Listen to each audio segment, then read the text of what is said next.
Sallallahu ala Muhammad Sallallahu alaihi wasallam Sallallahu ala Muhammad Sallallahu alaihi Sayyidina Muhammad sallallahu alaihi wasallam. Asyhadu an la ilaha illallah wa asyhadu anna Muhammadan abduhu wa rasuluh.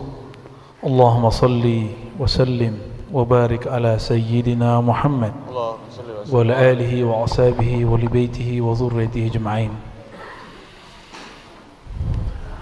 Amma ba'du, Allahumma akhrijna min zulumatil wahmi wal jahli ila al ma'rifati wal ilmi. Allahumma ya Allah, keluarkan kami dari hijab kebodohan, amin, dari Allah. Hijab kerasnya hati, amin, dari hijab dosa, amin, dari hijab semua yang menghalangi kami kepada Engkau, amin, Allah, kepada raf'il hijab ya Rabbana, amin, sehingga Engkau angkat hijab-hijab itu dari kami, amin, ya Rabbal Alamin.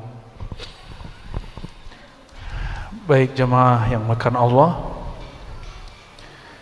insyaallah kita tetap ngaji hikam. Tapi hikam itu menjelaskan ayat ya. Karena eman-eman juga kalau nggak ngaji hikam ya. Meskipun saya dosen di Institut Ilmu Al-Quran yang menjadi pusat pengkajian tafsir, tapi saya belum menganggap diri saya mufassir ya. Tapi kalau menafsir, saya lebih senang menafsir secara isyari dan dzauqi. Jadi tafsir itu ada 3 jenisnya. Ada tafsir bil aqli, ada bin naqli, ada bil isyari. Kalau bin naqli dan aqli saya sudah lama minat di situ. S1 saya filsafat, S2 akidah, S3 akidah. Jadi S1 itu akidah filsafat dan tasawuf 3. S2-nya akidah sufi, S3-nya akidah salafi. Jadi dan itu tafsirnya muncul namanya tafsir bil aqli, dengan akal.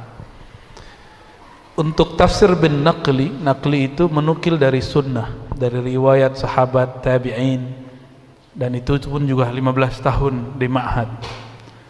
Dan fase itu menurut saya sudah cukup, sudah puas. Artinya kalau nanti ada isyarat kolbu yang menyimpang, nanti ditegur oleh akli dan naklinya, diluruskan. Atau sebaliknya, jika ada isyarat akal yang menyimpang, justru zauk akli lah yang menegurnya ya.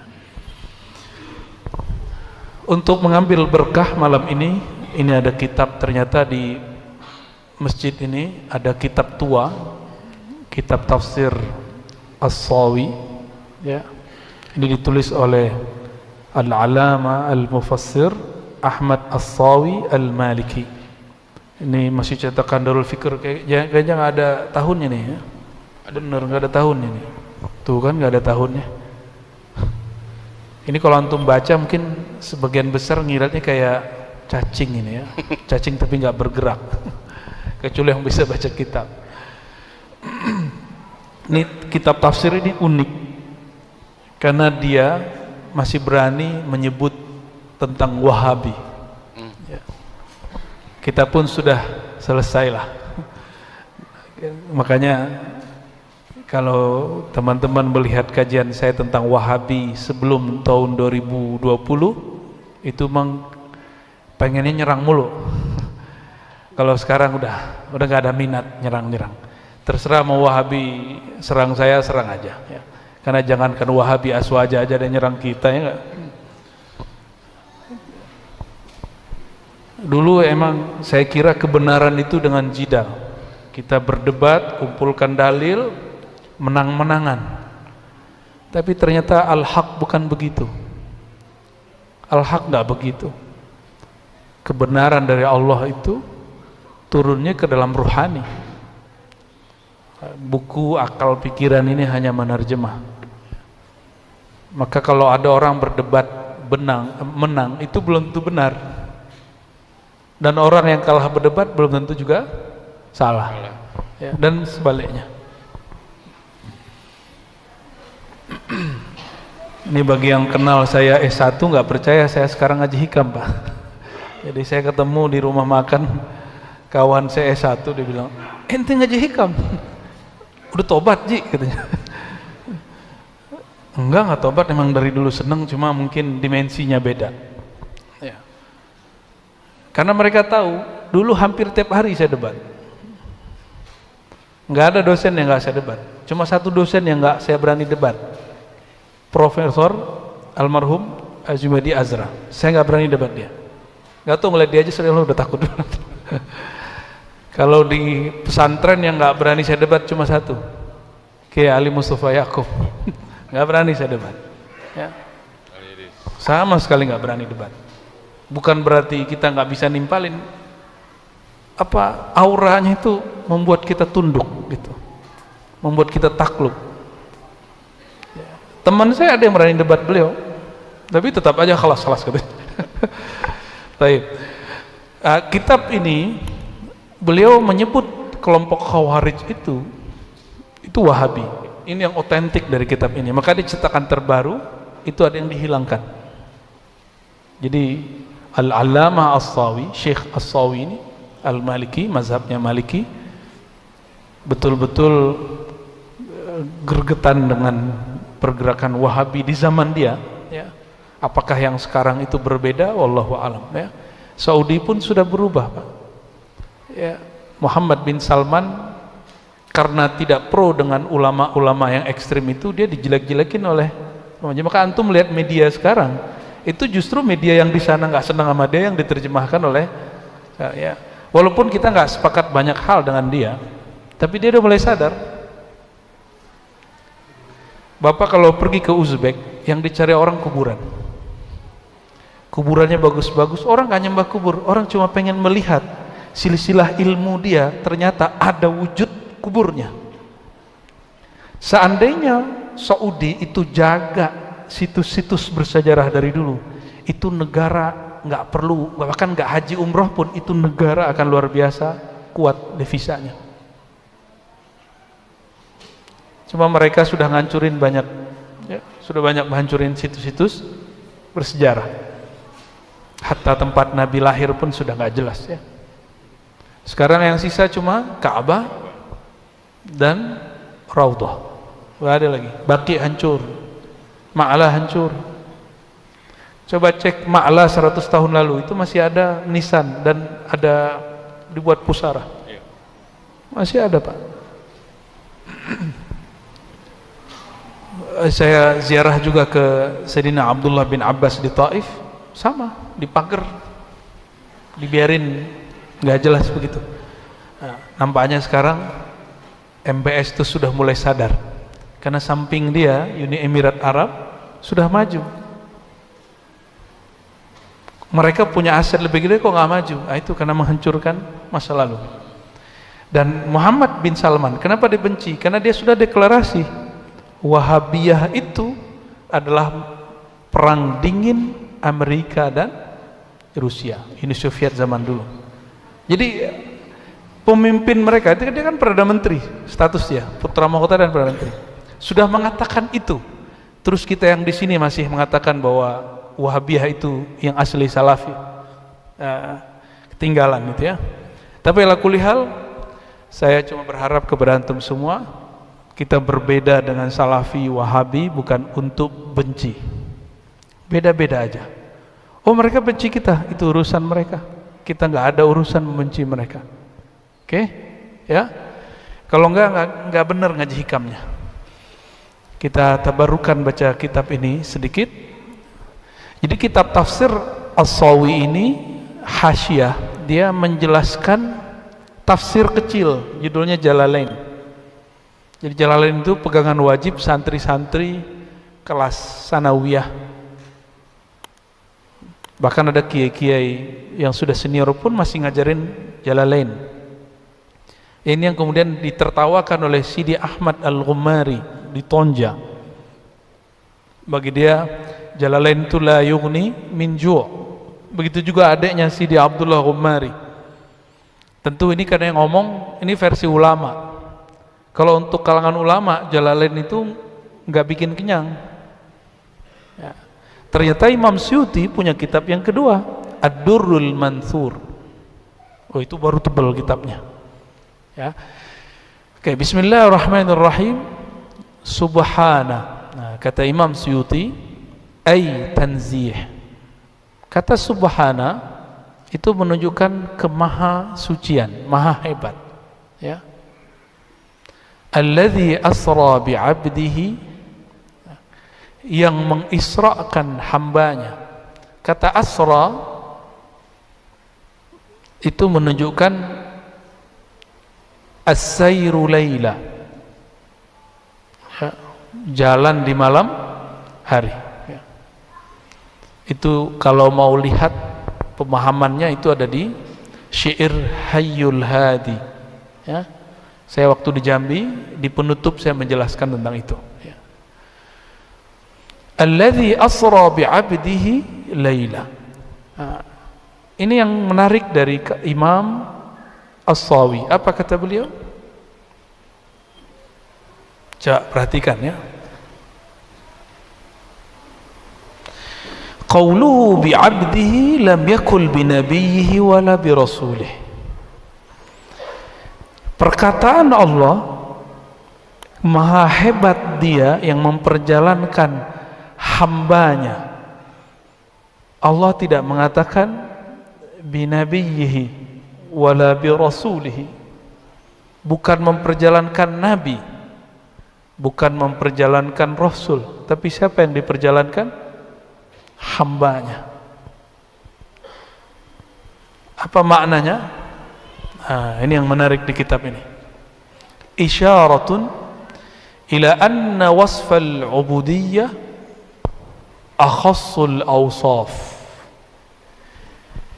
bahwa maqam ubudiyah itu adalah sifat paling istimewa, karena tidak mungkin jabatan kenabian dan kerasulan itu melekat kecuali pada orang yang disebut abdun.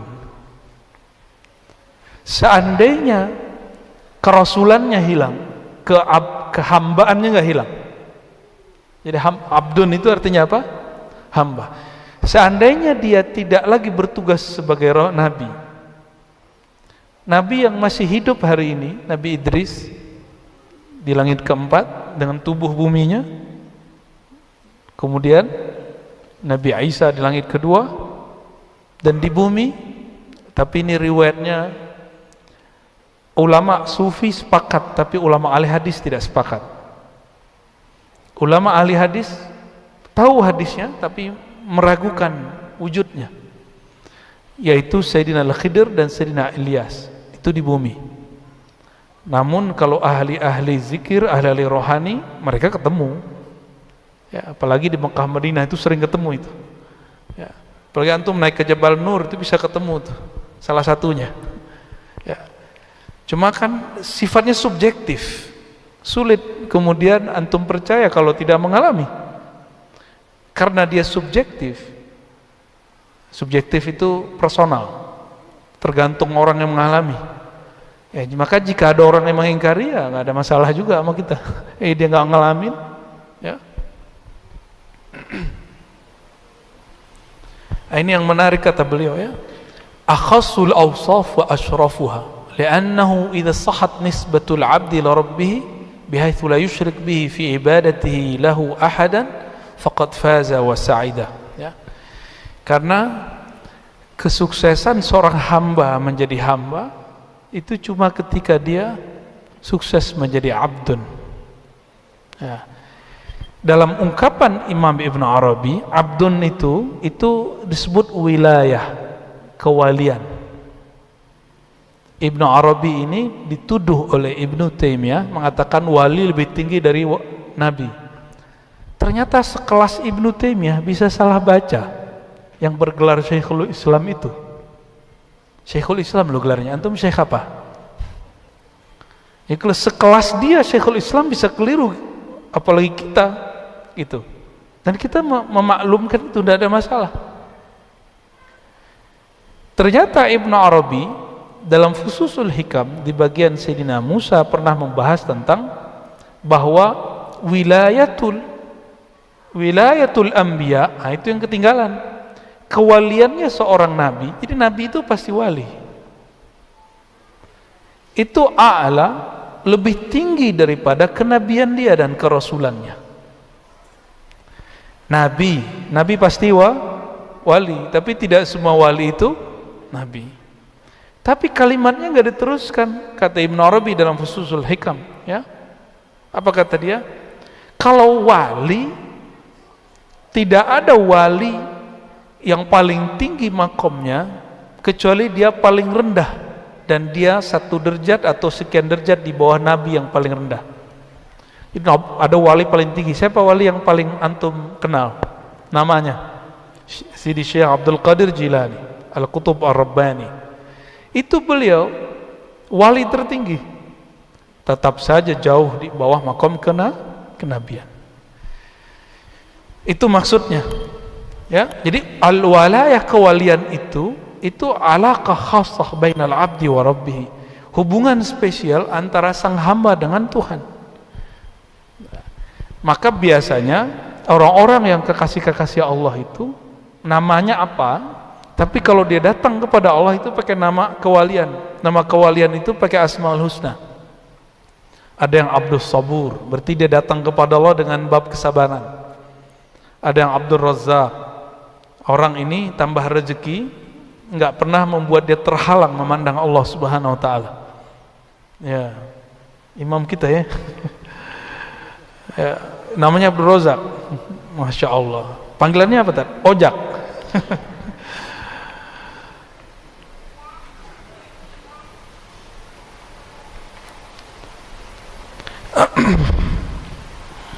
Lalu beliau menyebutkan di sini banyak sekali, ya. Tapi yang mau saya ambil bagian itu aja. Bagian yang lain mau ngisahin Isra Mi'raj sampai 12 malam mau. Janganlah ya. Ya. Dan kajian saya sudah banyak tentang kisah itu. Hadis per hadis. Dari tahun ke tahun pakai Sahih Bukhari kita biasanya. Ya.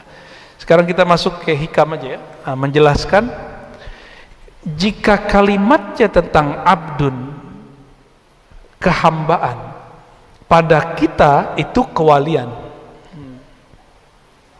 pada Rasulullah itu makom kehambaan, makom paling basic beliau. Bagi kita itu sudah paling tinggi, yaitu kewalian. Mungkinkah seorang umat Nabi Muhammad SAW mengalami itu? Mungkin nggak? Antum pengen Isra nggak? Isra itu tujuannya apa di ujung ayat? Linuriyahu min ayatina. Tapi ada di satu kitab, ya, kitab ulama-ulama terdahulu juga, Al-Masjidil Haram itu simbol apa?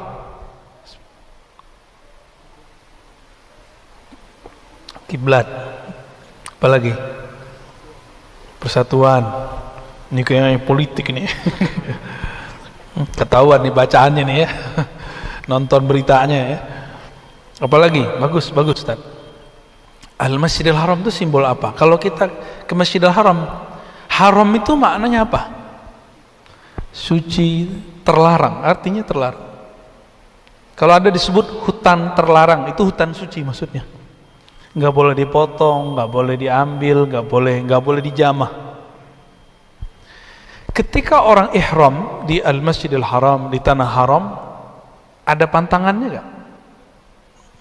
Boleh nggak musyrik masuk ke kota haram? Nggak boleh. Maka beberapa masyayikh kami mengatakan minal Masjidil Haram itu adalah perjalanannya sahamba. Dia pertama kali adalah bab tauhid, karena Al-Masjidil Haram itu simbol tauhid. Jadi modal awal orang itu bisa menjadi hamba yang diisrakan Allah, dia harus kuat dulu. Ayyuharrim ma siwallah. Dia haramkan dirinya dari selain Allah Subhanahu wa ta'ala. Ya. Wallahu alam, itu penafsiran beberapa masyayikh, bukan penafsiran saya. Ya, ilal Masjidil Aqsa. Masjidil Aqsa yang kita sebut juga Baitul Maqdis, ternyata dulu hampir setiap nabi pernah ke masjid itu. Dan itu adalah reuni akbar para anbiya 124.000 berkumpul di sana, dan semuanya yang jadi makmum baginda Nabi Muhammad sallallahu alaihi wasallam. Ini sering saya berikan pertanyaan di jamaah kita dari bulan kemarin. Bagi antum masuk akal nggak orang yang hidup jadi imam, makmumnya yang udah meninggal? Gimana? Orang yang hidup siapa itu? Baginda Rasulullah SAW. Makmumnya paling yang berjasad yaitu 4 doang itu, Nabi Khidir, Nabi Isa, Nabi Ilyas, Nabi Idris. Selebihnya itu apakah Allah beri jasad lagi? Tidak ada riwayat yang menyebutkannya. Cuma disebutkan para anbiya mereka bermakmum kepada baginda Rasulullah SAW. Dalam akidah Islamiyah ada namanya qudrah iradah. Sanggupkah Allah memberi mereka tubuh? Sanggup. Maka supaya sah mereka menjadi umat Rasulullah, itu mereka dikasih tubuh harusnya. Gitu. Walaupun cuma sesaat. Saya mau tanya lagi, lebih mulia nabi atau malaikat? Bener nih, serius. Malaikat boleh nggak bertubuh, berjasad ya? Dia menyerupai. Jangan-jangan nih hadir ini ada yang bukan orang nih, orang-orang anu saja. Karena banyak sekali riwayat di zaman Bani Israel, ada orang keluar dari rumahnya ditemuin seseorang, ternyata orang itu malaikat. Nggak usah di hadis, itu hadis Bukhari Muslim. Di kisah Sayyidina Ibrahim, beliau didatangi 3 orang, ya masih ingat? Hal ataka hadithul mukarramun, kan itu ya? Itu gimana? Malaikat menyerupai 3 orang laki-laki, itu yang hombrang-hombrang jatuh cinta sama mereka. Yang 3 ini, ketika dihidangkan makanan, Nabi Ibrahim gak sadar. Bayangkan, sekelas Nabi itu gak langsung bisa memahami kejadian siapa yang di hadapan dia, apalagi cuma wali, apalagi cuma seorang seperti kita ini. Baru ketahuannya kapan? Pas ngidangin domba. Nah, ini guyonannya para habaib. Inilah dalil awal makan kebuli. Ya enggak lah, dulu kan mana ada nasi di situ ya. Nasi itu kan dibawa oleh orang-orang India, ya, sama orang Indonesia, Thailand di belakangan. Ya. Mungkin dulu apa gitu, wallahu alam. Yang penting dihidangkan daging domba. Ternyata mereka nggak mau makan. Di sana nggak mau makan, baru merinding Sayyidina Ibrahim. Apa kata beliau? Kalian bukan orang ya, baru nyadar. Jadi itu saking hobinya Sayyidina Ibrahim ikramut dhuyuf. Maka siapa di antara antum yang kalau ada tamu selalu menghidangkan makanan, itu insya Allah bersama Sayyidina Ibrahim nanti. Insya Allah. Mau? Kalau bersama Nabi kelasnya VIP. Bukan VIP lagi ya. Jadi para anbiya ini yang dirahasiakan. Apakah mereka diberi tubuh? Tapi secara akidah Ahlussunnah, apakah Allah sanggup menjadikan mereka bertubuh? Ya jawabannya tadi, lebih mulia malaikat atau nabi? Lebih mulia nabi. Karena lebih mulia nabi, mungkinkah nabi bisa berjasad? Mungkin aja. Ya. Oh, saya nggak pernah lihat ya. Antum nggak pernah lihat bukan berarti nggak ada. Nggak pernah merasakan, ya makomnya belum nyampe ya, gimana mau ngerasain? Di kitab Hikam, gimana? Karena kita bukan nabi. Isra itu perjalanan ruhani disebut dengan mukasyafah. Mi'raj itu perjalanan rohani, dia gabungan 2, musyahadah yang tinggi, lalu mukasyafah yang tinggi dan musyahadah. Mukasyafah itu yang disebutkan di ujung ayat, linuriyahu min ayatina innahu huwas sami'ul basir. Tujuannya untuk memperlihatkan kepada engkau hai Muhammad, kepadanya, min ayatina.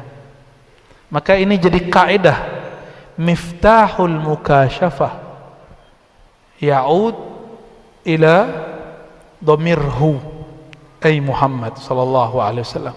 Maka orang yang hanya dapat melihat yang benar dari mukasyafah itu cuma satu, min babi sayyidina Muhammad sallallahu alaihi wasallam. Karena lafaznya jelas, linuriyahu hu ay sayyidina Muhammad sallallahu alaihi wasallam min ayatina, agar kami memperlihatkan kepada sang Muhammad ayat-ayat kami.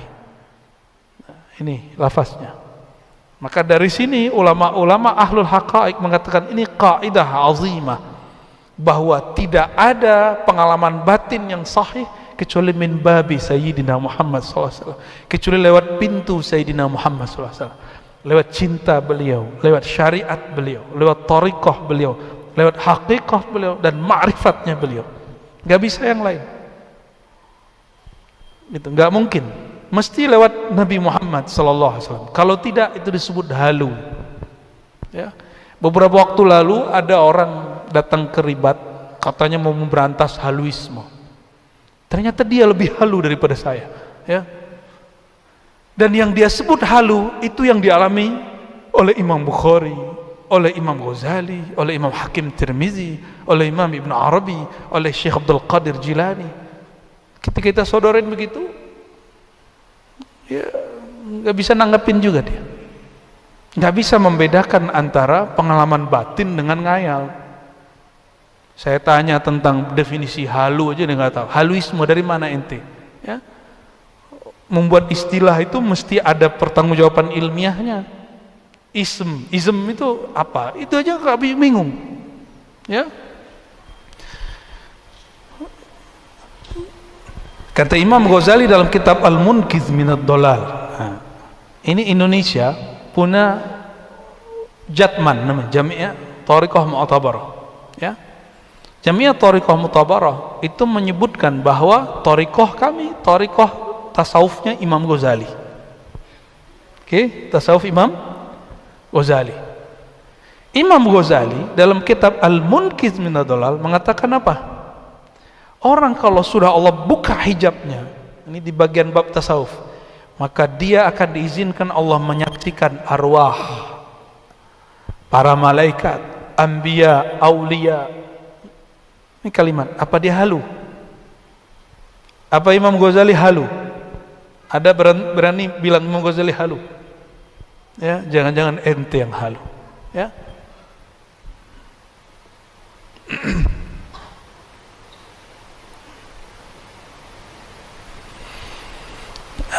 Jadi Isra itu boleh disebut mukasyafah, batin yang disingkap oleh Allah sehingga seorang hamba menyaksikan bukan lagi dengan basar tapi menyaksikan dengan basirah. Apa beda basar dan basirah? Kalau basar ya terhalang tembok, terhalang dia. Tapi kalau basirah dia tidak terhalang itu. Ini yang terjadi pada Sayyidina Umar, dizahirkan ketika lagi khutbah dia berteriak kepada panglimanya yang sedang bertugas di wilayah Irak. Dia di Madinah. Mungkin saja. Kenapa? Itu yang disebut oleh Imam Al-Mursi. Maqam dia kuntu sam'ahu alladhi yasma'u bi. Itu Sahih Bukhari. Pendengaran dia sudah diganti oleh Allah. Pandangan dia sudah ditukar oleh Allah Subhanahu wa taala. Makanya mereka itu disebut abdal. Abdal itu secara harfiahnya diganti sifatnya, harfiahnya diganti karakter dan kemampuannya. Wallahu a'lam bishawab. Ya. Law annaka la tasilu ilai illa ba'da fana'i masawik wa mahwi da'awik lam tasil ilaihi abada. Ya. Ini ada mitologi. Jadi bertasawuf itu banyak mitosnya daripada realnya. Dulu kawan-kawan saya kalau mau ngaji hikam itu ejekannya dahsyat. Lu mau ngaji hikam? Setengah jam sebelum jam sholat urusan masjid tuh. Lu ada urusannya apa dengan itu? Itu masalah mau ngambil bab sunnah atau tidak, bab mustahab atau tidak. Ente kalau ngaji hikam udah nggak boleh dosa. Berarti kalau nggak ngaji hikam boleh dosa gitu. Itu logika apa itu? Logika apa ya begitu? Lebih mulia hikam atau Quran? Orang baca Quran terus ada takdir dia berdosa, terus gimana? Tinggal tobat tuh, mudah. Gak usah kemudian mempersulit hidup. Kalau mau dikasih perbandingan kira-kira seperti itu. Di hikam ada kalimat cara supaya kita bisa mengalami Isra rohani. Kalau Nabi SAW Isra Mi'rajnya udah pasti ruh dan jasad. Ini disebutkan di tafsir As-Sawi. Apa kata beliau? Kalau menurutmu bisa sampai kepada Allah, dimi'rajkan kepada Allah itu setelah kamu betul-betul bersih, setelah kamu betul-betul tidak ada lagi cacat di batinmu, la tasil ilaihi abada, kamu tidak akan pernah mi'raj rohanimu. Jadi kalau mitologi tentang tasawuf ini enggak kita berantas, orang-orang akan nggak ada yang bertasawuf. Kalau ngomong bertasawuf ntar lupa dunia loh. Lu gimana mau ngelupain dunia? Masih makan, masih minum, masih kawin, ya kan? Nggak mungkin. Semakin orang bertasawuf dunia ngejar dia, bukan dia ngejar dunia. Nah, tapi ciri-ciri orang-orang yang dia cinta kepada Allah bukan dunia, dia melepas yang dia punya itu gampang. Kalau ada dia berbagi, kalau nggak ada ya dia bersabar. Nih, udah bisa begitu belum? Saya lagi belajar begitu. Kalau ada berbagi, jangan nunggu berbagi pas udah kaya. Kapan antum bakal jadi benar-benar kaya? Mulai berbagi itu dari sekarang. Dari sekarang kita udah mulai tabungan sedikit, mulai berbagi. Jangan nunggu kemudian numpuk duitnya. Nah, ini kita terjemah secara harfiah. Seandainya ada mitologi tentang tasawuf bahwa orang tidak usul kepada Allah illa, tidak bisa mi'raj rohaninya kecuali ba'da fana'i masawik, setelah habis semua kesalahanmu, nggak akan ada lagi dosa, ente jadi orang suci dunia akhirat. Begitu. Wa mahwi da'awik, hilanglah pengakuan-pengakuanmu, sombong-sombong, merasa-merasamu, ya. Lam tasil ilaihi abada. Kalau itu kriteria kalian tentang tasawuf, kalian tidak akan pernah bertasawuf.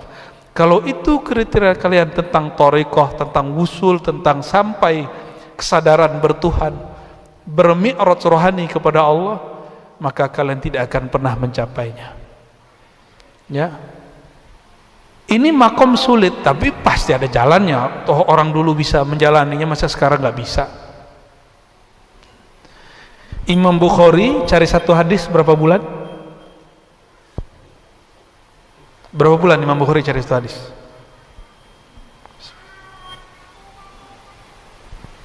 3 bulan tuh cepet. 6 bulan. Ada Imam Bukhari cari satu hadis, udah setahun baru ketemu orangnya. Itu Imam Bukhari. Maka menjadi ahli hadis dia bertahun-tahun. Sekarang antum coba cek Sahih Bukhari di Google, ketemu gak?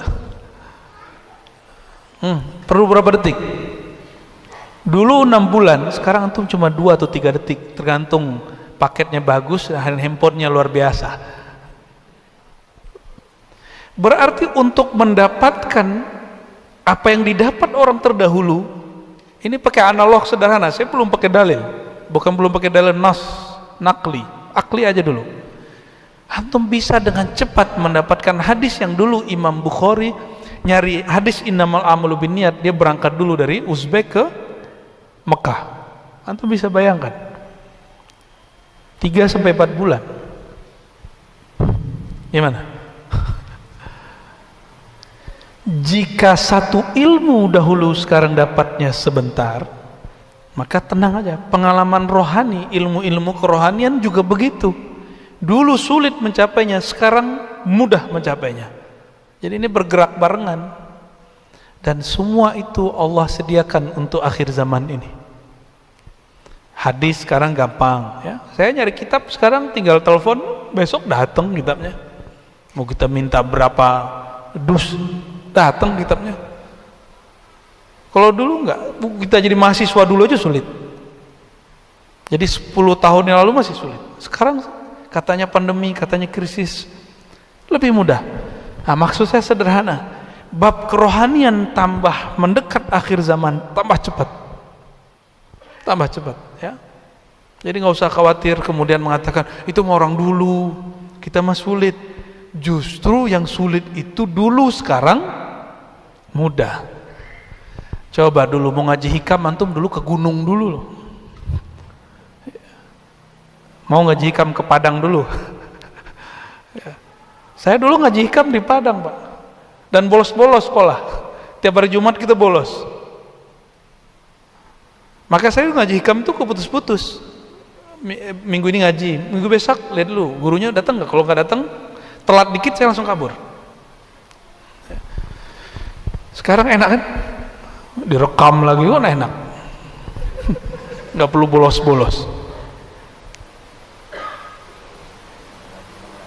Diulang-ulang, oh, enak bener antum ya. Kalimat ini untuk menghilangkan apa yang kita bayangkan bahwa bertasawuf, merasakan kesadaran bertuhan yang dirasakan para wali-wali itu nggak mesti antum menjadi orang suci gitu maksudnya. Saya nggak mesti jadi orang suci, karena jika engkau tasil ilaih, sampai kepada Allah ba'da fana'i masawik wa mahwi da'awik, kamu tidak lagi ada dosa, kamu jadi orang bersih sebersih-bersihnya, hati kamu bening sebening-beningnya, lan tasil ilaihi abada, kamu gak akan pernah menjadi kekasih Allah. Oleh karena itu, jangan heran nanti ada pemaksiat tobat sebentar, dia mengalami pengalaman batin yang luar biasa. Ada orang penampilannya gak kayak ustadz, tapi kalau zikir rohaninya sudah koneksi ke siapa. Antum kalau kurang percaya, baca kitab Imam Notoilah yang lain, judulnya Lataiful Minan. Saya sampai sekarang nggak pernah bosan. Dulu punya kitabnya satu, tahqiq Syekh Abdul Halim, nggak tahu hilang. Kita beli lagi, baca lagi, khatam lagi, nggak pernah bosan. Karena di situ para masyayikh kalau lagi zikir kadang rohaninya ketemu, rohani siapa, ketemu Nabi siapa, itu biasa. Saya lihat kemarin ada video, ada seseorang tiba-tiba dipermalukan oleh satu jamaah, cuma karena dia mengatakan saya berguru kepada rohani ini, ke rohani itu. Lalu dibikin malu sama orang. Ini terjadi karena mereka tidak lagi membaca kitab-kitab turas. Ya, baca kitab Lataiful Minan cukup. Di situ Sayyidina Abul Hasan Syadzili mengatakan, guruku dulu Ibnu Masyis, sekarang guruku langsung Jibril, Mikail, katanya gitu. Antum kira-kira gimana tuh? Jibril, Mikail, Israfil, Warruh Al-Akbar. Aduh, kalimatnya ngeri kali, Pak. Saya baca itu aja, ini gimana nih kitab ini? Apa Ibnu Athaillah nggak takut dituduh sesat? Enggak, dia udah nggak takut. Dia nulis kitab itu karena tahu kebenarannya. Seandainya dia takut dicaci maki orang, dia nggak akan tulis kitab itu. Berarti wali-wali dulu udah selesai. Terus kenapa kita mundur? Kalau mereka sudah maju, kenapa kita mundur? Kita maju terus. Jadi mau orang bilang, Ar-Razi, ente jangan bahas hikam, itu kajian berat. Sorry, Ibnu Athaillah sudah buka, kenapa ente larang? Ya. Dan ini paling ajib, kitab tasawuf yang paling banyak syarahnya itu hikam Ibnu Athaillah. Dan hampir semua bahasa yang ada orang Islamnya. Bahasa Jawa ada, Pak, disyarah oleh Syekh Soleh Darat, pakai bahasa Jawa, utawi iku. Ya, saya juga nggak paham tuh. Kita ngerti baru terjemahannya. Di Johor ada ulama nulis. di Minangkabau ada, di Sulawesi ada, di Kalimantan ada. Ada yang sempurna selesai, ada nggak sempurna. Di India ada, di Persia banyak, di Turki Masya Allah ada semua. Ini kitab paling viral sampai hari ini ya. Ya arifuhu al-wali wa ghairul wali. Wali nggak wali kenal kitab itu. Baik. Clear ya. Jadi kalau belajar tasawuf nggak mesti nunggu suci, oke? Ya. Jadi antum nggak mesti jadi wali dulu baru ngaji hikam. Kebalik, ngaji hikam supaya jadi wali. Bukan jadi wali dulu baru ngaji hikam. Ya. Ada yang protes, ente kayak wali aja. Iya, saya wali anak saya. Ya. Bener itu ya. Emang standar wali apa sih? Ala inna awliya Allah la khaufun alaihim wala hum yahzanun. Lalu belakangnya bab syariat. Allazina amanu wa kanu yattaqun. Tapi yang paling inti di depan itu. Sesungguhnya wali-wali Allah. Jadi kalau orang-orang kebanyakan melihatnya itu la khaufun alaihim wala hum yahzanun. Itu buahnya, Pak. Wali itu enggak ada gundah gulana. Sedih manusiawi tapi tidak sampai putus asa. Dia ada rasa was-was tapi tidak sampai membuat ragu bertuhan. Itu bedanya. Itu wali. Tapi kata kuncinya bukan di situ. Kata kuncinya di kata ala inna auliya Allah. Dalam bahasa Arab disebut mudhaf mudhafun ilaih. Auliya Allah itu makom tertinggi di bawah makom Nabi. Ketika nama dia, gelar-gelar dia ditempelkan pada nama Allah, itulah makom tertinggi. Aulia Allah itu paling tinggi, nggak ada lagi dah. Di atasnya Nabi. Ngaji hikam itu bukan jadi wali dulu baru ngaji hikam. Wali mah nggak perlu kitab ini. Jujur saya pernah ketemu orang yang menurut saya dia wali. Bagi dia hikam cuma bagi pemula katanya. Ini yang ngomong seorang mursyid. Dari saya kecil tuh dia ngomong begitu, itu pemula. Wali, ada mursyid satu lagi dia bilang, oh enggak, itu pemula menurut dia. Kalau bagi saya, kata beliau, itu menengah. Nah, kalau yang kedua ini saya cerita aja, itu nama guru saya Abuya Al-Hasan Al-Basri. Dulu waktu saya masih umur 13 tahun ketika talaqi kepada beliau, beliau bilang di atas hikam ini ada lagi kitab yang lebih tinggi. Dulu kita kira hikam yang lebih tinggi. Ternyata benar. Ini kolektornya ada Buya Zulasfi. Entah berapa dia punya kitab tasawuf. Aneh-aneh lagi judulnya. Tuh sampai sekarang waras-waras saja. Nggak ada gila. Wa ghatta, mana lagi kalimatnya? Walakin idza arada an yusilaka ilaihi satara wasfaka biwasfi wa ghatta na'taka bina'tihi fawasalaka ilaihi bima minhu ilaika la bima minka ilaihi. Ini kita mungkin ada yang senang harfiah, kita terjemahkan harfiah. Walakin, tetapi jika dia hendak mengisrakan engkau, memi'radkan engkau, mewusulkan engkau, satara wasfaka biwasfi, maka sifat rendahanmu akan ditutup oleh Allah dengan sifat keindahannya. Karena Isra Mi'raj itu melihat ayat-ayat Allah yang indah, maka matanya harus diperindah dulu, harus diberi kacamata yang bagus. Karena matahari sanggup nggak lihat? Nggak sanggup lihat. Kenapa? Silau. Kalau pakai mata ini nggak sanggup, kita harus pakai kacamata hitam. Kalau ada orang menyaksikan alam lain hanya dengan mata ini, dia pasti buta. Nggak sanggup mata ini. Ya. Apalagi mata ini maksiat tiap malam, maksiat tiap hari. Ya. Nggak mau maksiat, iklannya maksiat. Sekarang tuh maksiatnya dianterin orang. Kadang-kadang kita yang anterin sendiri, mesen-mesen sendiri ya. Nggak ada orang yang bersih dari maksiat, nggak bisa udah. Ya.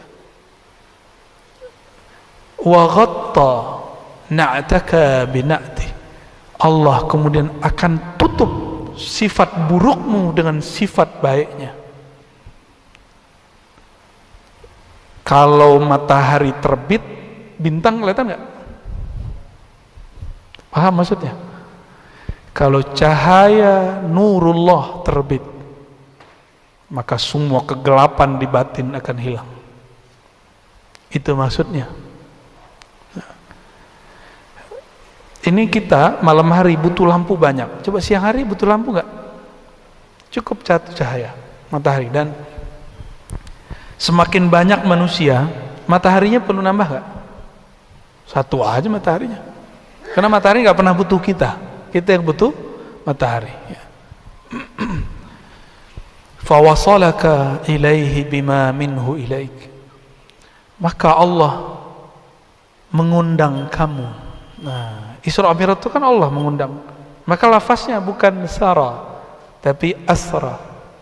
Dia yang mengundang Rasulullah SAW di malam hari untuk datang kepadanya. Nah, fawasalaka ilaihi bima minhu ilaik. Allah akan beri undangan itu kepadamu sehingga engkau sampai kepadanya, engkau bisa mi'raj rohanimu kepadanya karena anugerahnya mutlak, bukan bima minka ilaih, bukan karena amal baikmu, bukan karena sucimu. Oleh karenanya normalnya orang kalau mau ditalkin itu wiridan 7-40 hari baru kuat kolbunya talkin. Tapi orang-orang tertentu ketemu semalam, ketemu sejenak dan guru sudah boleh ditalkin, tapi itu nadir. Kata salah satu guru kami di Malaysia, Tuan Guru Jahid namanya, an-nadir kal adam, dia ngomong gitu. Jarang itu kayak nggak ada.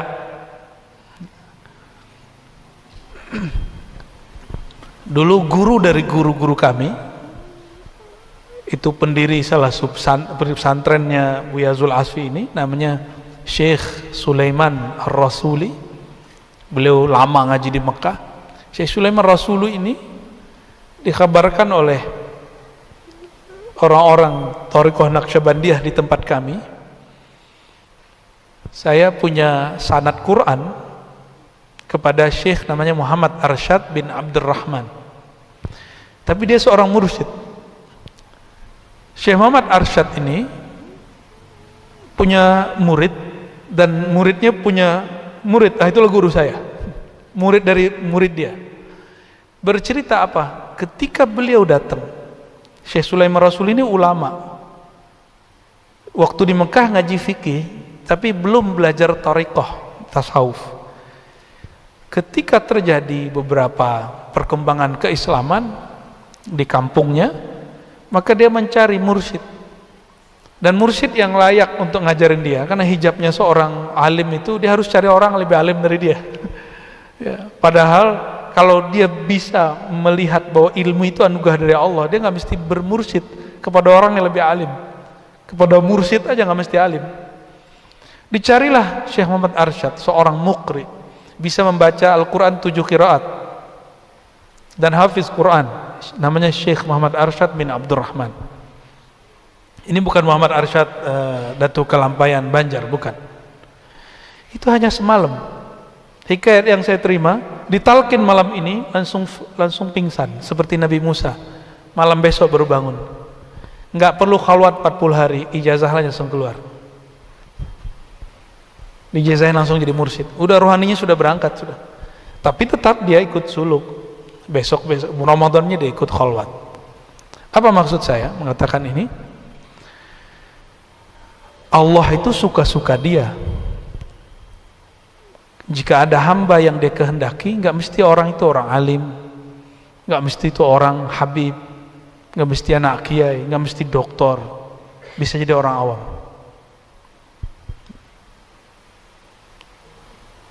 Orang yang mati masuk kubur itu ruhnya masih ada nggak? Kalau masih ada, seharusnya bisa komunikasi dong, Pak. Ya, mungkin nggak komunikasi?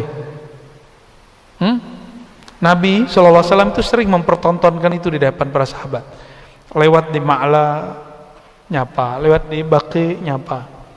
lewat di Uhud nyapa, bahkan kadang ngobrol. Ketika ketemu dengan di tempat habis ma'rakah, tempat perang yang di situ gugur orang-orang kafir Quraisy, apa kata Nabi? Oi fulan, oi fulan, oi fulan, apakah kalian menemukan apa yang dijanjikan Tuhan kalian? Nabi nggak ngomong. Meninggal baginda Rasulullah SAW, Sayyidah Fatimah, ketika Nabi Muhammad SAW dikubur, itu kalau kita ngubur biar tanahnya kuat, kita injek-injek, ingat apa kata Sayyidah Fatimah? Ya abtah, wahai ayahanda. Manggil ayahnya, ayahnya sudah dikubur. Itu Sahih Bukhari, Pak. Ada yang berani menentang Sahih Bukhari? Ya. Memanggil orang dikubur, ya abtah, wahai ayahanda, ya abati, kan maknanya begitu. Betapa teganya orang nginjek-nginjek kamu, kira-kira gitu. Sayyidah Aisyah tinggal bersama kubur baginda Rasulullah SAW bertahun-tahun sampai ayahnya meninggal. Lalu kemudian masuk Sayyidina Umar di kubur situ, baru dia keluar. Kuburion kan Sayyidah Aisyah, pencinta kubur, tidur di kuburan, Mbak. Kenapa Sayyidah Aisyah kemudian keluar dari kamar, gak tinggal situ lagi? Karena dia menghukumi orang yang sudah wafat seperti orang hidup. Jadi nggak boleh lagi buka hijab dekat kubur. Hati-hati nih ibu-ibu ya, kalau datang ke kubur pakai hijab, karena di sana mereka bisa nyaksiin kita dengan izin Allah Subhanahu wa Ta'ala. Bapak Ibu yang bukan Allah, inilah Isra Mi'raj versi Imam Nu'taillah. Kata beliau sederhana saja, Allah kalau mau memi'rajkan, mewusulkan seseorang, maka sifat dia akan diganti. Ya, kalau mau diganti, diapain? Ini yang disimbolkan di dalam hadis Imam Bukhari, baginda Rasulullah SAW dibedah dadanya. Jadi kata beliau, ketika aku di rumah Ummu Hani, tiba-tiba Sayyidina Jibril dan Mikail datang, lalu membedah dadaku dan mengeluarkan jantung. Di waktu kecil ada 2 noda hitam dibersihkan. Setelah dewasa udah nggak ada. Cermin bersih, digosok lagi, tambah terang. Nah itulah rahasianya. Qalbu Rasulullah itu sudah bersih, dibersihkan lagi. Akhirnya nurun ala nur, cahaya di atas cahaya. Nah, itulah maksudnya. Kalau yang di hadis itu simbol, karena itu alam antara tidur dan jaga. Baru beliau sallallahu alaihi wasallam jaga. Artinya apa, Bapak Ibu yang bukan Allah? Apabila seseorang akan Allah undang untuk hadir di hadiratnya, ya, fi al-hadrah al-hilahiyah, maka Allah akan membersihkan sifat-sifat orang itu. Sesaat itu aja. Setelah itu mungkin dia kembali lagi ke sisi manusiawinya, mungkin dia kotor lagi, tapi dia tidak akan pernah lupa dengan pengalaman itu. Inilah yang dikatakan oleh Imam Abdul Qadir Jilani. Apa kata beliau dalam Al-Fathur Rabbani? Ketika seorang hamba, jadi maksudnya dirinya sendiri, berzikir duduk dalam khalwatnya, meninggalkan sisi basyariahnya, maka Allah datang mengenalkan diri kepadanya. Ana Rabbuka. Allah berkalam kepada Syekh Abdul Qadir, wahai Abdul Qadir, akulah Rabbmu. Ini yang sisi yang cerita benarnya. Kalau cerita yang jeleknya itu yang mengatakan semenjak hari ini semua yang haram halal bagimu. Ini bukan yang itu. Bukannya itu. Ini cerita yang benarnya. Kita kan taunya selama ini cuma kisah itu. Akhirnya kita nggak pernah percaya kalau ada orang mengalami ana rabbuka, kata Allah kepada dirinya. Padahal itu terjadi pada Imam siapa? Syekh Abdul Qadir Jilani. Beliau nabi atau bukan? Kalau beliau bukan nabi, berarti beliau seorang hamba Allah min ummati Sayyidina Muhammad SAW. Maka mungkinkah umat hari ini bisa mengikuti jejak beliau? Sanggupkah Allah memperkenalkan dirinya seperti dia memperkenalkan dirinya kepada Syekh Abdul Qadir Jilani? Mungkin nggak? Mungkin. Jadi itu bukan bab khusus buat beliau. Nah, ini yang digarisbawahi oleh Imam Al-Ghazali, bahwa pengalaman ini yang disebut Mi'raj. Mi'raj itu bertemu Allah, Isra itu bertemu ayat-ayat Allah. Siapa yang mengalami itu? setiap orang yang menghambakan dirinya kepada Allah. Nah, menghambakan diri itu bukan dengan banyak rakaat sholat, tapi dengan memahami bahwa dirinya hamba, baru sholatnya benar.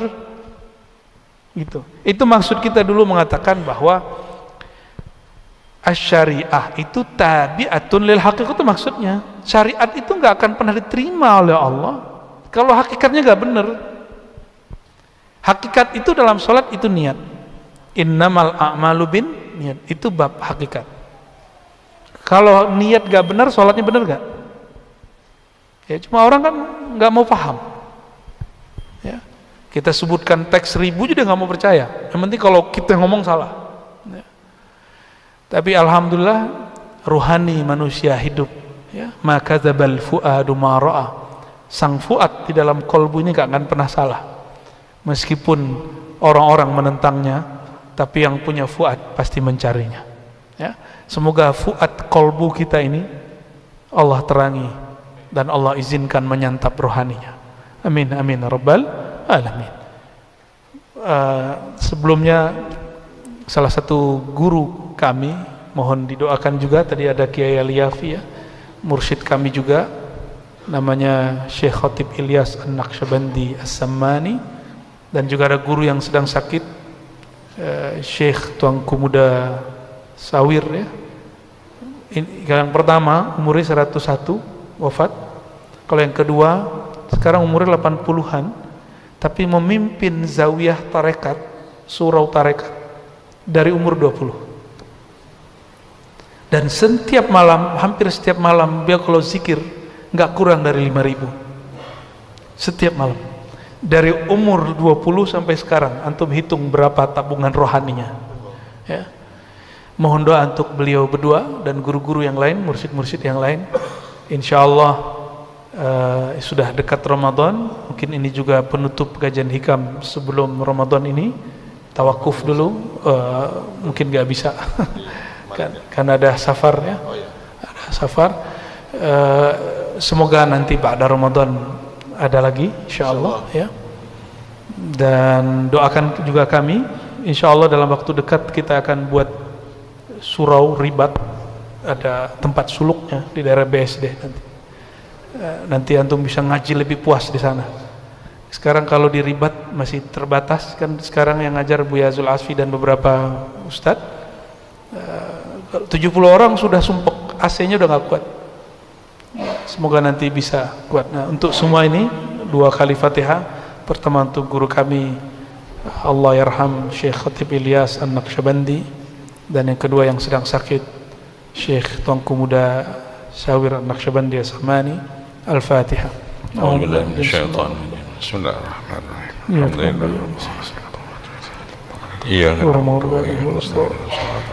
Dan untuk semua hajat kita, yaitu ingin wusul kepada Allah, ingin rohani ini mendapat kesadaran kepada Allah, dan untuk hajat-hajat duniawi dan ukhrawi, mari kita bacakan surah Al-Fatihah. Bismillahirrahmanirrahim. Ya Allah, amin. Ya, fadhal. Ada karena tawakuf sampai setengah 10 boleh. Baik, kalau masih ada pertanyaan-pertanyaan, Kak Buya ada berikan kesempatan kepada Bapak Ibu yang ingin bertanya, angkat tangan aja, sebutkan namanya nanti. Ada dari ibu-ibu? Enggak ada? Oh, masih ada. Maaf. Assalamualaikum. Nama saya Sahril. Saya ingin bertanya, kan kita sering mendengar dari para ulama-ulama rifat, katanya kalau kita belum mengenal Allah, itu kita sholatnya batal. Nah, ini menurut Buya gimana?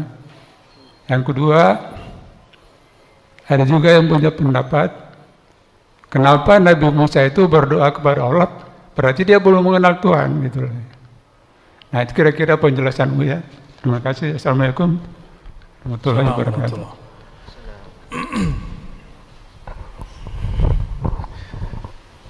Diterima dan sah itu lain, Pak.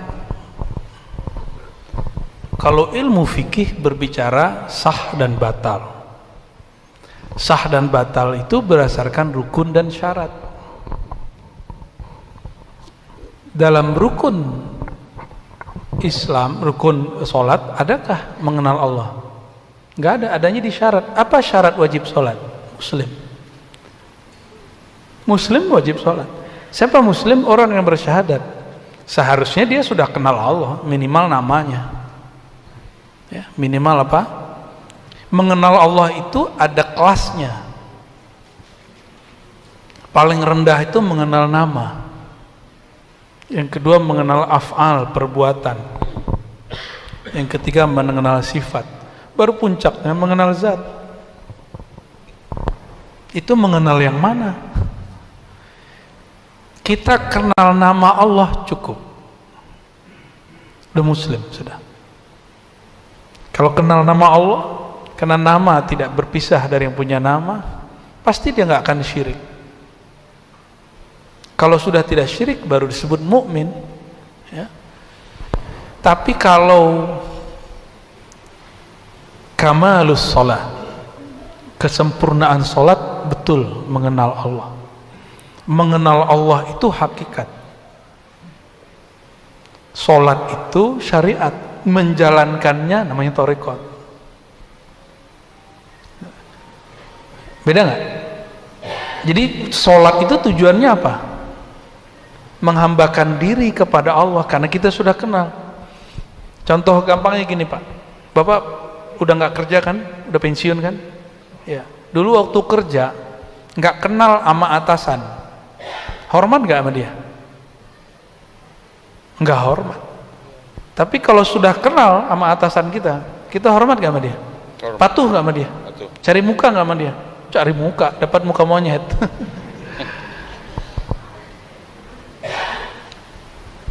Kalau orang kenal kepada Allah, maka dia patuh kepada Allah.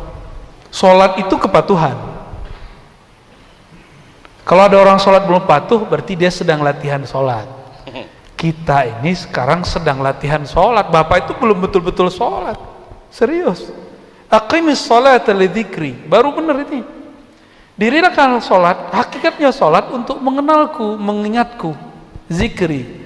Mungkin nggak mengingat yang nggak dikenalkan, nggak mungkin. Maka sholat, zikir itu wajib. Itu pasangannya. Kalau sholat tidak ada zikir, maka secara ilmu hakikat tidak diterima, bukan batal. Jadi kadang-kadang istilah fikih dibawa ke akidah, istilah akidah dibawa ke bab tasawuf, nggak nyambung. Ya. Orang yang ingkar kajian-kajian kita itu rata-rata dia ambigu, dia talfik, campur-campur istilah.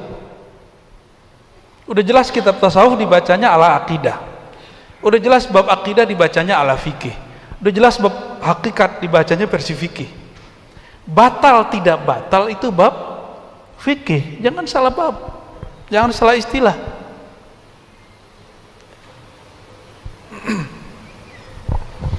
Gimana? Ada lagi Bapak Ibu? Yang kedua tadi apa? Nabi Musa berdoa itu nggak ada urusannya kenal dengan nggak kenal. Doa itu mukhul ibadah. Doa itu inti dari kenal. Apa arti doa, Pak? Doa itu bahasa Arab artinya apa? Minta itu bahasa modus itu. Minta itu bahasa Arabnya tolab. Kalau doa artinya apa? Memanggil, menyeru. Doa itu menyeru.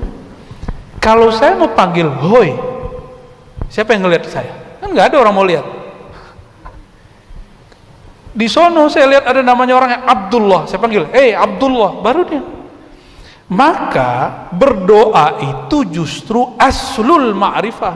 Orang ketika berdoa itu tanda ada asal ma'rifah dalam dirinya, dia kenal kepada yang dia seru.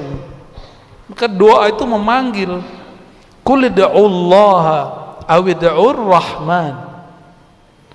Katakanlah, berdoalah, serulah, panggillah Allah. Jadi doa itu, tolong terjemahannya dibenerin, bukan meminta saja. Doa itu memanggil, menyeru, bermanja-manja. Ya, saya ini orangnya tegar, Pak. Tapi kalau saya sakit, ada orang yang saya sayang, ibu, istri, atau saudara, itu saya bermanja-manja, aduh, tolong saya, gitu. Seneng, pengen dapat perhatian. Udah jadi mahasiswa saya masih ingat, almarhum ya, ibu saya, itu saya sakit 2 minggu, hampir sebulan, ya, pemulihannya sebulan. Itu tiap malam, udah mahasiswa, nggak mau ibu saya pindah dari samping saya. Itu kan kayak baby tuh, orang udah mahasiswa. Kalau sakit masih pengen memaknya. Kalau nggak ada memanggil di saat butuh itu luar biasa. Ini pengalaman, Pak, biar paham doa itu gimana sih doa. Semoga antum nggak ngalamin yang saya alami ya. Awal saya menikah, saya kan nggak punya kerjaan nikah itu, Pak. Nikah itu nekat aja. Kita nikah, lagi S2, nggak ada kerjaan, tapi tawakal ilallah. Karena saya yakin al-ilmu lebih manis dari kerja.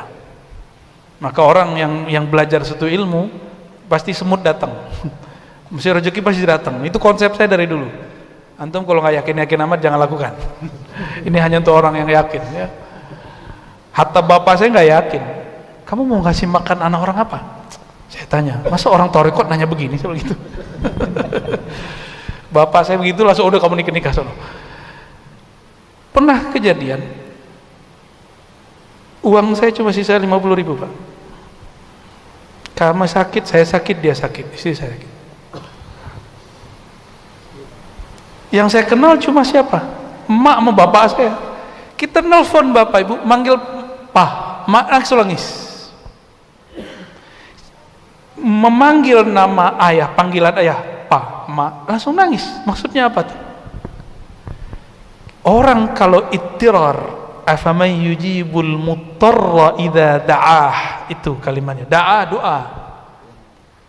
Siapa lagi yang akan menjawab ketika ada seorang hamba hatinya sedang genting, hatinya sedang terpaksa, duit lagi nggak ada, baru manggil nangis. Jadi antum kalau lagi betul-betul ittirar kepada Allah, ini baru ke hamba, ini analog aja, cuma analog. Kita butuh kepada orang tua, kita lebih membutuhkan kepada Allah Subhanahu wa ta'ala. Antum doa apa sih nangis? Nggak ada nggak nangis.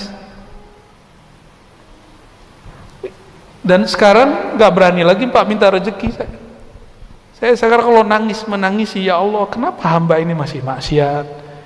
Hati ini kenapa belum? Kok masih begini? Oh, ternyata dalam hikam udah ditulis begitu. Emang udah sunatullahnya. Dan ketika kami umroh kemarin, dapatlah satu hikmah. Fazkuruni azkurkum. Ingatlah aku ingat kamu. Ya, benar. Tapi orang tidak akan mampu mengingat Allah kalau Allah tidak menggerakkan dia ingat kepada Allah. Benar. Ini bukan Jabariyah, ini cerita bab anugerah. Di saat saya berzikir, berarti Allah sedang menghendaki saya menyebut namanya. Paham maksudnya? Di saat antum gak zikir, Allah lagi berkehendak apa? Allah lagi berkehendak kita melihat alam semestanya. Itu juga zikir. Maka bedakan nisyan dengan ghaflah. Wala takun minal ghafilin. Janganlah engkau menjadi orang yang sengaja lalai. Kalau nisyan tidak. Sudah berusaha khusyuk, enggak khusyuk-khusyuk. Itu namanya nisyan. Wazkur rabbaka idza nasita. Kapan engkau sanggup mengingat Allah? Jika engkau sudah nasita, engkau sudah nisyan. Itu kata Imam Najmuddin Al-Kubra. Nisyan ini dua, lalai, lupa. Pertama dia lupa kepada dirinya, baru dia ingat Allah. Itu namanya zikir khafi. Yang kedua, dia lupa alam semesta, dia kemudian ingat Allah, itu namanya zikir jahar. Jadi seseorang berzikir jahar keras, itu bukan suara yang meninggi. La ilaha illallah itu suara raf'us saut. Tapi zikir jahar menurut ahlul haqaiq, ketika engkau memandang alam tapi engkau tidak melihat alam, yang kau lihat adalah sumbernya alam. Maka di saat kita melihat alam, mungkin lidah nggak nyebut Allah, kalbu nggak nyebut Allah, tapi kan kita ngelihat perbuatan Allah, ya kan? Zikir juga nggak? Jadi orang kalau faham bab ini, dia tidak akan pernah lupa kepada Allah walaupun 1 detik. Antum nggak akan mungkin bisa zikir subhanallah tiap detik, nggak mungkin. Saya ahli talqin, alhamdulillah dapat ijazah lebih dari, nggak usah sebut ya, takut antum takut disebut macam-macam lah sama antum ya. Dapat izin mentalkin zikir Allah, Allah, Allah. Tapi saya boleh jujur kepada antum supaya antum tidak mentakdis, mengkultuskan. Qalbu ini kadang dia fokus nyebut nama Allah, kadang tidak. Dan sekian tahun saya mencari jawabannya, baru dapat waktu malam Rajab kemarin, 27 Rajab. Waktu sedang melihat ke Masjidil Haram. Pagi-pagi mulai dari ba'da subuh sampai syuruk. Habis syuruk kayaknya malas hati ini mau sarapan, karena lagi asik sarapan rohani, mendapatkan sir fazkuruni azkurkum. Dan di alam ini kan kalau nggak namanya Allah, perbuatannya Allah, kalau nggak sifatnya Allah dan pemiliknya zatullah.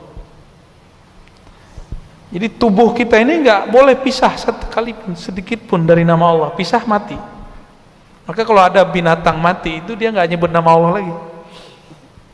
Jadi setiap binatang, tumbuhan itu ada nama Allah, Allah titipkan di mereka.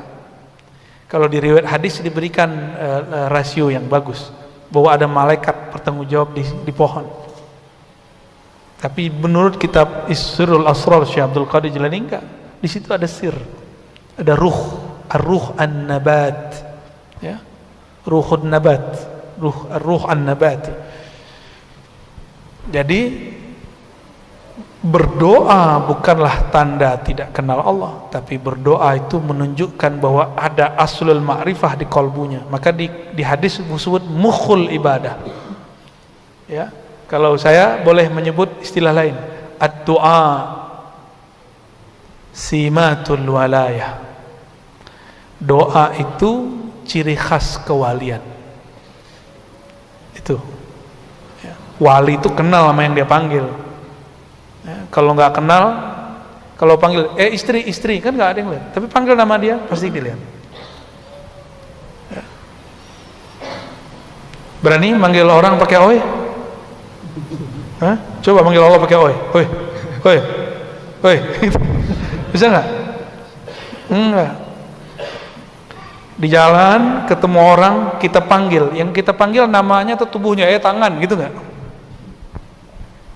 Namanya atau gelarnya.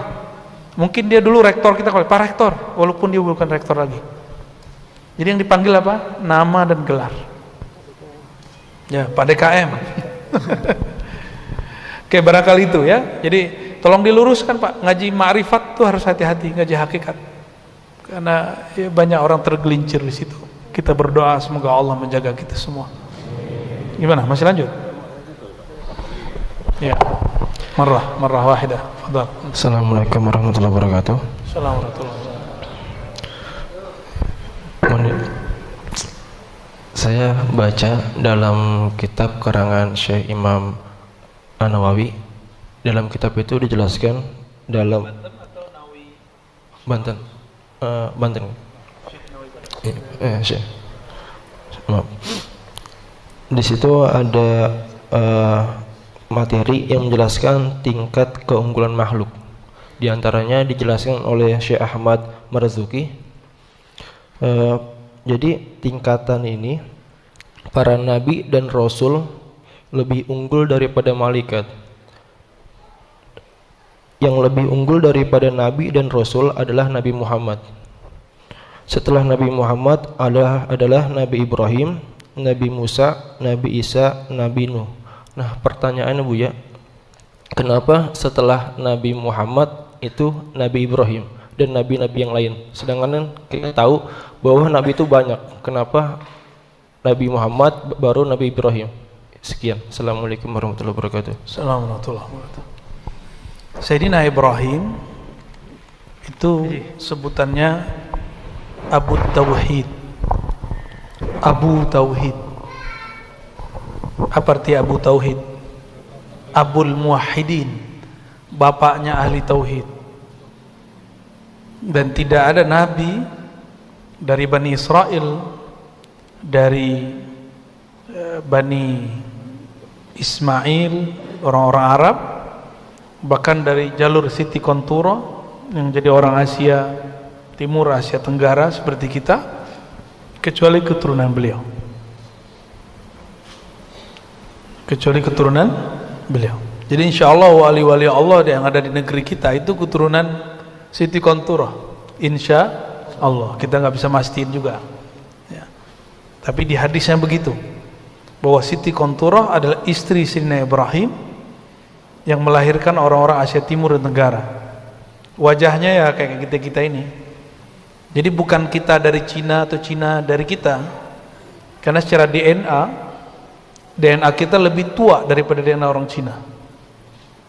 Lebih tua 10.000 tahun dari orang Yunan.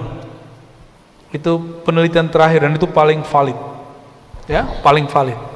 Jadi bukan orang Cina itu kampung kita, bukan. Ya, mungkin mereka yang dari kita. Wallahu a'lam bissawab, ya. Satu lagi kali Ibu ya, dari ibu-ibu nih biar adil. Maaf. Nah, belum selesai. Sedikit lagi. Jadi Bu, ntar ya. kalimat yang ditulis oleh beliau Syekh An-Nawawi Al-Bantani mengenai kenapa Nabi Ibrahim yang ada, jadi paling tinggi Nabi Muhammad SAW, di bawahnya Nabi Ibrahim, karena semua Nabi ajaran tauhidnya dari beliau. Tapi Nabi Ibrahim nurnya dari siapa? Ya. Jadi nurnya ini dijelaskan di kitab Sirrul Asrar dan juga di kitab Syifa. Nur itu setelah Allah ciptakan, Allah masukkan ke Nabi Adam, berpindah ke Nabi. Kita tidak percaya reinkarnasi, Pak. Tapi di luar sana ada orang-orang beragama lain menyebut itu reinkarnasi. Ya. Nurnya pindah ke Nabi Nuh, karena mereka nyebut itu reinkarnasi. Bagi saya bukan. Itu bukan reinkarnasi. Itu hanya Allah yang tahu istilahnya apa. Kita nggak usah istilahkan, ya. Tapi saya ketemu beberapa guru belakangan dan dia menyebut dengan istilah tawarus atau tanazul. Turun, nurnya turun, dan nur itu tidak akan berhenti sampai kiamat.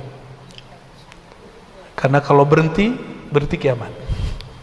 Makanya al ulama warasatul anbiya. Nur itu masih berkembang sampai hari ini. Semoga kita yang hadir malam ini dapat percikannya. Amin ya rabbal alamin, ya.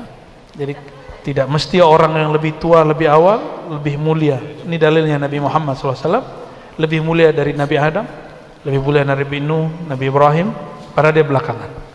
Maka bapak-bapak yang lebih tua secara biologis dari saya apresiasi masih mau ngaji sama anak muda. Barakallahu fikum, ya. Silakan. Assalamualaikum Buya. Saya mau menceritakan pribadi saya.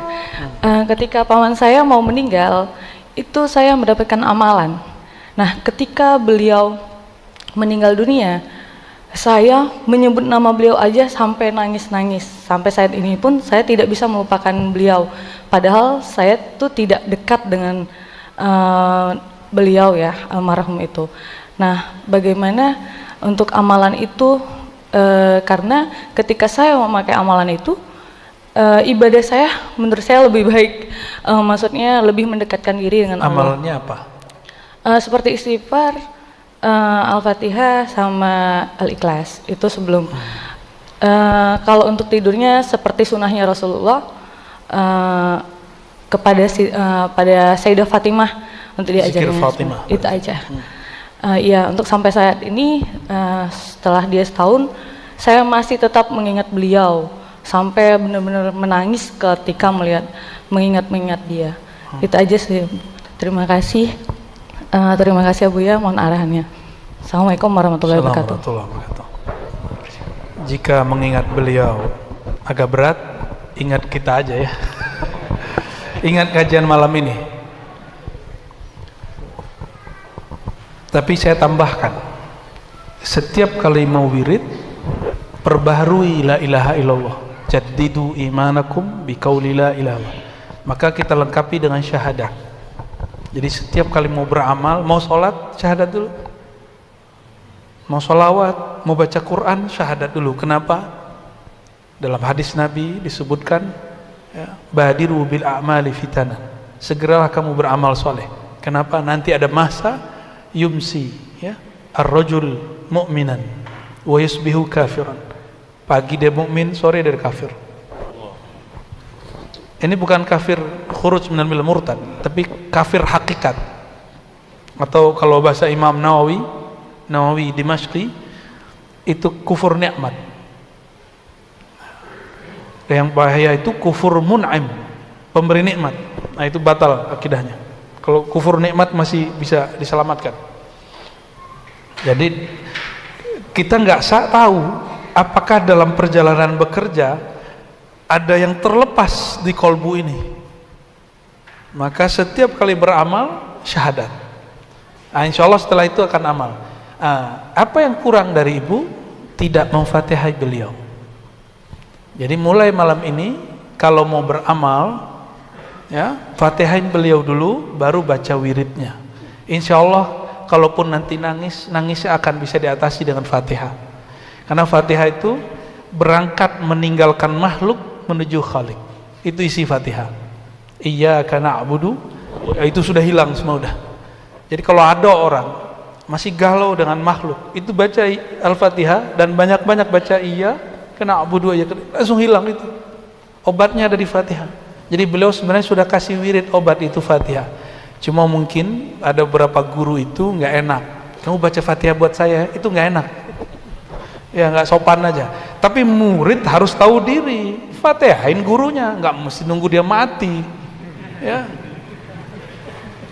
Banyak yang nanya, loh kan masih hidup, kok kirim Fatihah? Dia memang kirim Fatihah untuk orang mati. Kita kirim Fatihah kan buat ruhnya, supaya kekayaan rohaninya melimpah kepada kita.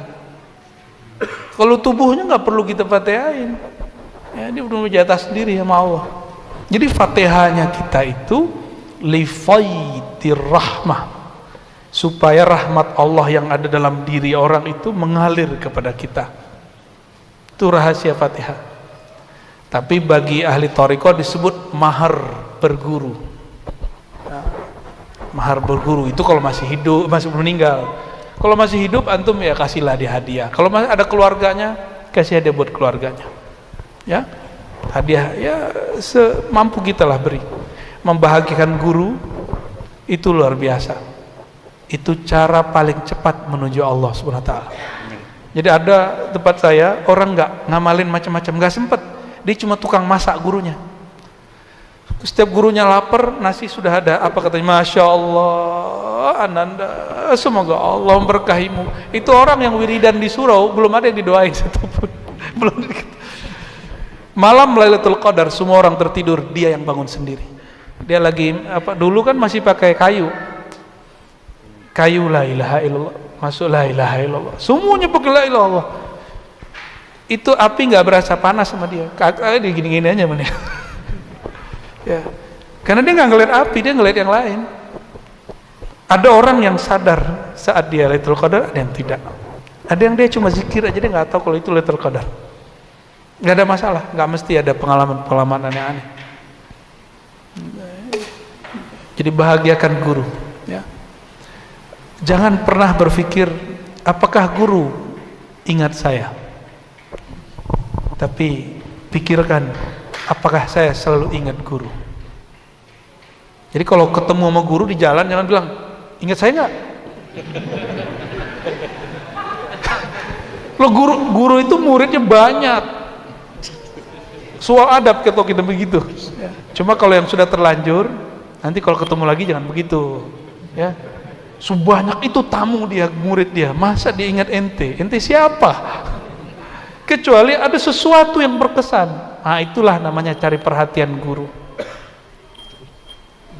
Cari perhatian itu ngasih hadiah, datang berkunjung. Kalau nggak datang berkunjung, ya senangkan hatinya. Maka dia akan ingat terus. Maka dalam kitab disebut ya, di Syarah Hikam juga Imam Sya'rani, jangan kamu tanya kepada gurumu, ingatkah engkau kepadaku? Tapi tanyailah dirimu, seberapa ingat kamu kepada gurumu, sebanyak itulah kamu bisa ingat Rasulullah SAW. Sebanyak apa kita terkenang ajaran Rasulullah, indahnya Rasulullah, akhlak Rasulullah, rindu kepada Rasulullah, maka sekencang itulah. Ini yang disebut di dalam hadis Nabi, hadis Qudsi, siapa yang datang kepadaku berjalan, ya, Allah, aku datang kepadanya berlari. Maksudnya apa? Siapa yang datang kepadaku berjalan, menjalani ajaran kekasihku, aku akan jemput dia. Dia datang jalan, aku lari. Cepat sekali. Itu yang disembunyikan dalam isyarat hadis ini. Ya. Jadi kita tertatih-tatih bangun malam hari. Terus saja lakukan terus. Nanti di satu saat, ini sebagai penutup di Syarah Hikam, ya.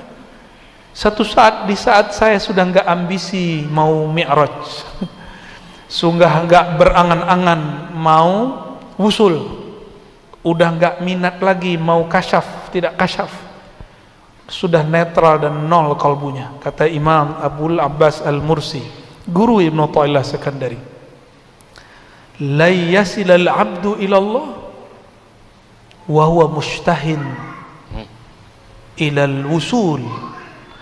Seseorang tidak akan sampai kepada Allah jika dia masih bersyahwat pengen wusul, jika dia berangan-angan ingin kasyaf, ingin sakti, ingin dapat Lailatul Qadar. Gak usah ditunggu-tunggu, jadikan kullal lail Lailatul Qadar. Apa ciri-cirinya? Mulai malam ini antum jangan kurang witirnya 3, kalau bisa 11, ya. Biasanya nonton dulu nggak kalau malam? Bener? Nih, bener nih. Kapan witirnya? Setelah nonton. Ngantuk-ngantuk antum terusin. Ya. Lawan. Ini sudah deket, nggak nyampe berapa hari lagi nih? 23. Sudah ini Syabannya udah berapa nih? Berarti nggak nyampe 25 hari lagi. Ini udah gak ada ceritanya. Tiap malam antum sudah hampir wajib witir. Oke? Ngaji hikam gak? Beneran nih ngaji hikam? Oke, tiap malam witir. Saya gak bilang wajib loh ya. Hampir wajib. Pengen dicintai Allah, pengen wusul tanpa susah payah, autiru walau biraqah. Berwitirlah tiap malam. Ya. Nanti ada masa di saat kita gak berangan apa-apa, antum mengalami suatu pengalaman yang luar biasa indah. Insya Allah hazni wa likulli intin salihah. Al-Fatihah. Bismillahirrahmanirrahim. Alhamdulillah.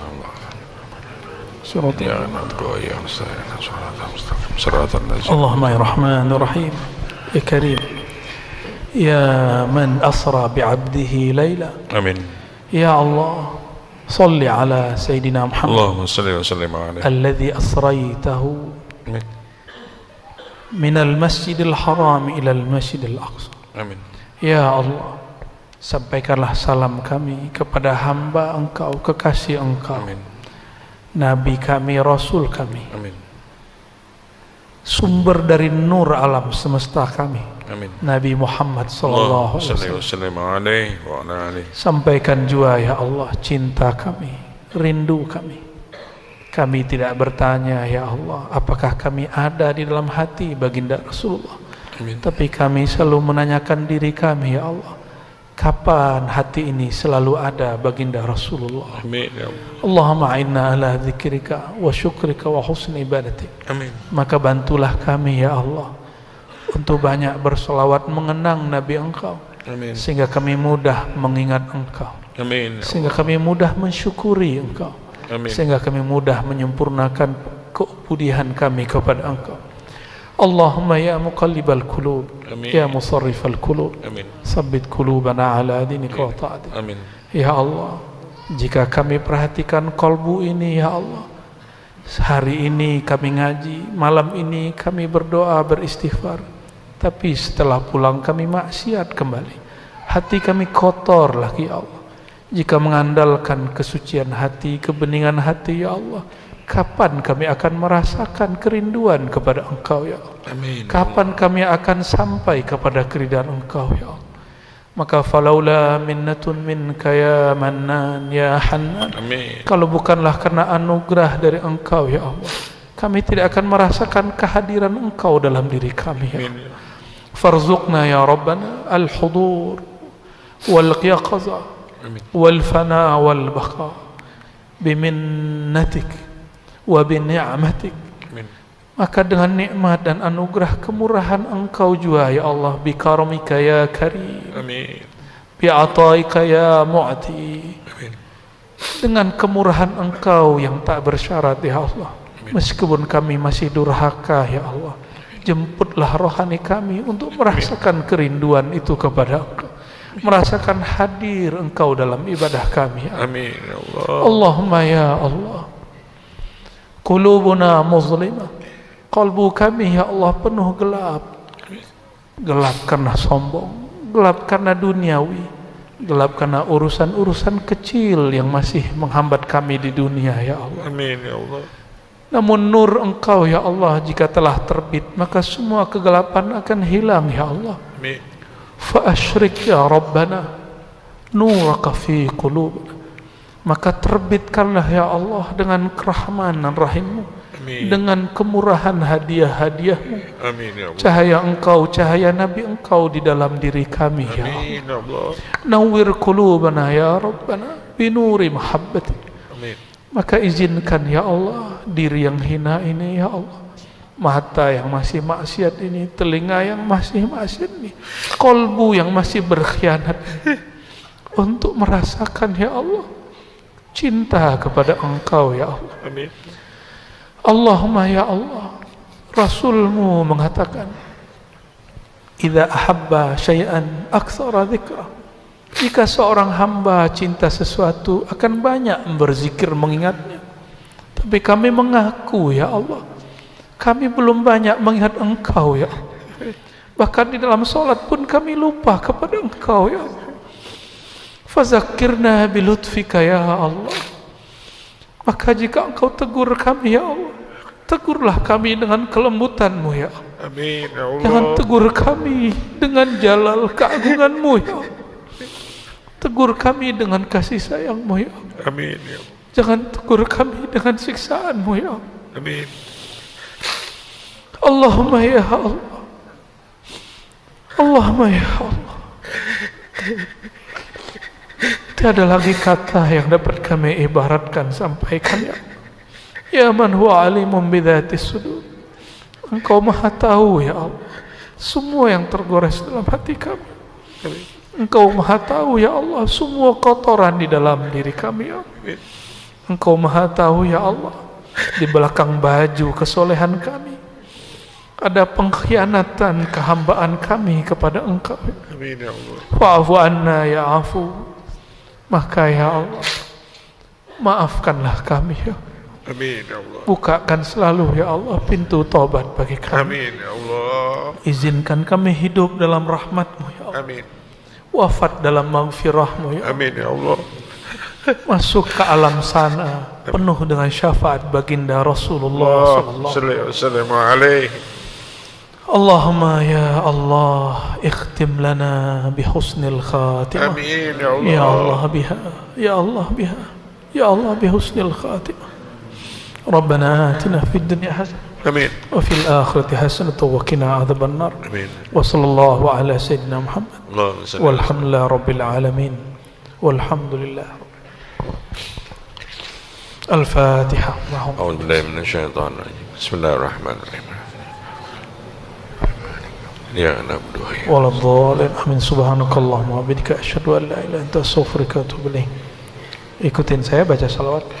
sallallahu rabbuna ala nuril mubin Ahmad al-Mustafa sayyidil mursalin wa ala alihi wa sahbihi ajma'in sallallahu rabbuna ala nuril mubin Ahmad al-Mustafa sayyidil mursalin wa ala alihi wa sahbihi ajma'in sallallahu rabbuna ala nuril mubin Ahmad al-Mustafa sayyidil mursalin wa ala alihi wa sahbihi ajma'in walhamdulillahi rabbil alamin.